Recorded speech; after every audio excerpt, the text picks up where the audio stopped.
Thank you so much. It is such an honor to be here today. You know, America first celebrated Memorial Day 144 years ago. It was in honor of those who'd given their lives during the Civil War. General John Logan, who was the national commander of the Grand Army of the Republic, issued an official proclamation that said, in part, "Their soldiers' lives are the revelry of freedom to a race in chains. We should guard their graves with sacred vigilance.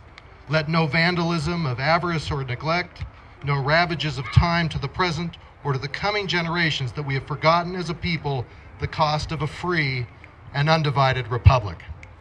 Today, we remember the heroes who faithfully answered duty's call. We extend our condolences to the families and to the friends who grieve. We pray for those who have passed on, as well as for those who must keep going. We treasure the memory of soldiers who died too young, as well as the living history of the aging warriors who are with us still. You know, General Dwight Eisenhower said, "Freedom has its life in the hearts, the actions, the spirit of men, and so it must be daily earned and refreshed, or else, like a flower cut from its life-giving roots, it will wither and die."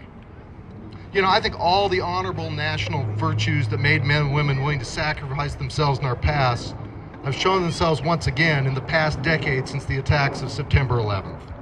Our all-volunteer Army has been joined in greater than ever numbers by our hometown units of National Guard and Reserves.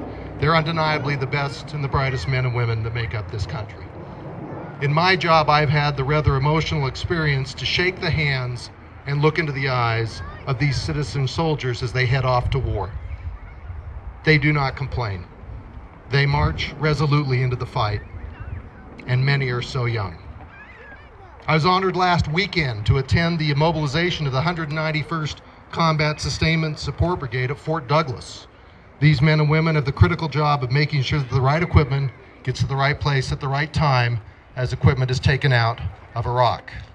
They're the latest link in a strong Utah military chain, following in the footsteps of the retrograde operations performed by the 96th Division's Pacific Theater Campaign during World War II.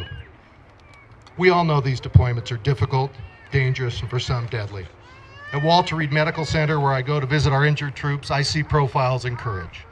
I see Specialist Travis Wood from Cedar City, Utah, whose convoy was blown up in Afghanistan. And as he lay, literally broken apart in his hospital bed, his young wife at his side, he spoke of his young daughter back in Utah and how he needed to recover and go back home to raise her. See, bombs and bullets have taken such a physical toll on our soldiers, but their resolve seems unfazed. I'm in awe of their courage and struck by their depth of their devotion to their fellow soldiers and to their mission. They do indeed do us proud. America's staunch ally against terrorism, former British Prime Minister Tony Blair gave an address to Congress a few years ago in which he said, "We are so much more powerful in all conventional ways than the terrorist. Yet even in all our might, we are taught humility. In the end, it is not our power alone that will defeat this evil.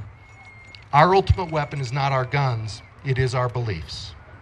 And I see those beliefs embodied in our men and women in uniform. I see them in our veterans.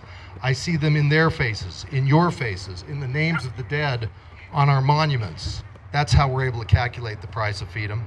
It's a cost we bear, but we must never take for granted. There's no higher priority for me in my job than keeping faith with our veterans and their families.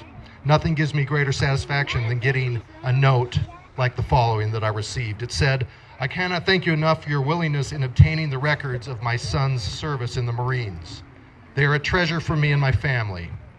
He was an outstanding young man, and these records will help me and my family remember and honor him." And it was signed by his mother. I know that in many Utah homes, especially those with gold stars, purple hearts, folded flags, and last letters home, prayers for peace are fervently offered every night. As one father who lost his son in Iraq has said, the words of our fallen soldiers bear silent witness to their valiant effort to do their best on our behalf. We honor our heroes not only because they are worthy of our honor, but by recalling their sacrifice, we remind ourselves and our leaders to avoid mistakes that could lead future generations into harm's way. I believe we can never say thank you enough to the men and women in uniform. They serve our ideals of our country so valiantly.